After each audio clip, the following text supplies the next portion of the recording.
A teraz prichádza pán predseda nielen hudobno-pracovnej skupiny Vrbovskí víťazi, ale predseda celej multiorganizácie Krejak z Vrbového, predseda Upaciko, nastupuje, nech sa páči páni. Poprosím potlesk pre predsedu. Došol podporiť a môžeme povedať, že prvý raz, predseda je prvý raz na hokej. Prvý raz v živote išiel na hokej, na tento dôležitý zápas, kedy začína víťazná vlna slovenského mužstva, neskáčina víťazná vlna, odteraz už len víťazstva až do budúcej nedele, do finále. Mal som ísť do roboty, som si vybavil voľno na budúcu nedelu, aby som mohol pozrieť finále, keď budeme. Takže pán predseda, ďakujeme, že ste nastúpil dneska netradičné, neskoršie, po štvrtej pesničke, ale sme radi, že je tu. Dobre, ja si pripravím Hromotlčíka. Zahráme ďalšiu pracovnú pieseň. Ja som spomínal, že hráme hudobný štýl priemyselný folklór. A monterky to sú naše kroje, tak zahráme teraz takú sci-fi pieseň o monterkách. Volá sa to, že Neprestrelné monterky. Pán brat bude hrať na hudobnom nástroji, ktorému ja hovorím, že hromotlk. Je to jediný hudobný nástroj na svete, ktorý si uvedomil sám seba a on sa rozhoduje, či hrá alebo nehrá na jednotlivých akciách. Záleží, aký je prúd, aká je elektrika v zásuvke, aby sa ten motorček roztočil, tak aby nám ladil. Pán brat si predstaví Hromotlčíka sám, nech sa páči, pán brat. No, tento nástroj, túto pesničku, čo budeme hrať, tu hrávame na inom, tu sme hrávali na inom nástroji, ten sa volá 3H ZKDZ2, to je trojhlavý zúrivý karpatský drak z Vrbového. Ten nástroj dneska ospravedlňujem, ten není tu, ten bol dlhšiu dobu vystavený v Povazkom múzeu nad Váhom, kde bola výstava Gajec z celej Európy, on ako taká rarita tam nemohol chýbať, keďže je na podobnej konštrukcii ako tento nástroj, dneska tu nemusí byť, má jeden motor, tento má dva. Ten nástroj sa volá a vznikol špeciálne kvôli hymne multiorganizácií Krejak z Vrbového. Treba povedať, tento nástroj vznikol špeciálne kvôli tejto hymne.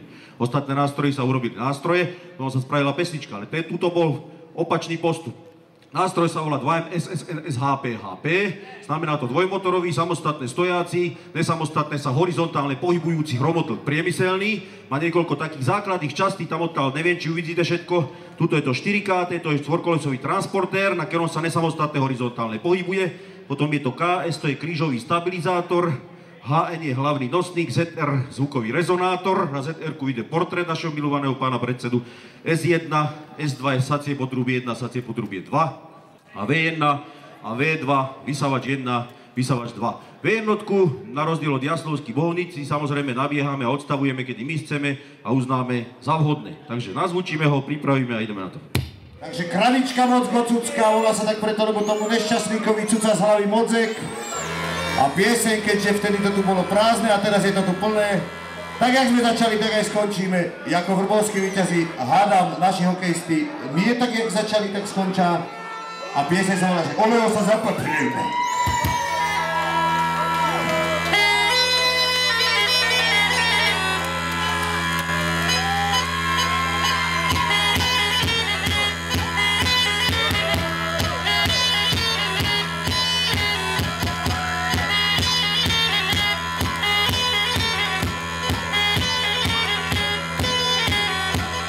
Prácu vopred naplánujem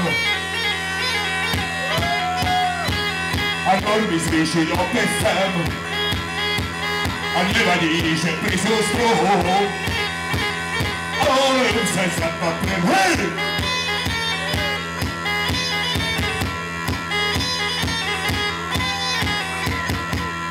To je voľaká diskotéka overskia a nevadí.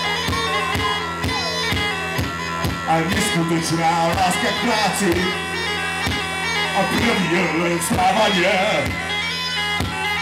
keď nie je do čoho piknúť a kde je to veľké sklamanie, hej!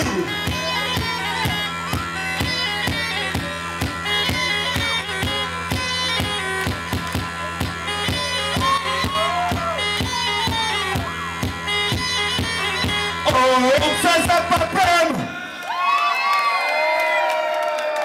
Takže ďakujeme veľmi pekne, to boli Vrbovskí víťazi ako predzvesť dnešného večerného zápasu Slovensko-Česko. Ďakujeme hlavne pánovi predsedovi, ktorý osobne prijal pozvanie do Trnavy kúkať hokej. Je to prvýkrát v živote, čo pán predseda sa zúčastní na takej akcii, ako je pozeranie hokeja.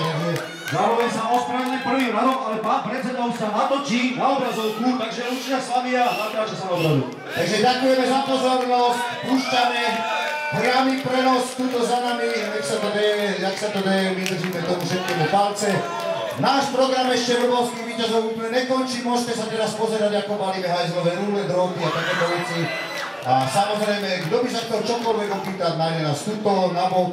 A fakt, keby sa našli nejakí úchylní v Trnave, čo si chcú xeroxovať, knižky, čo píšem, alebo CDčka, alebo DVDčka napalovať, nech sa páči.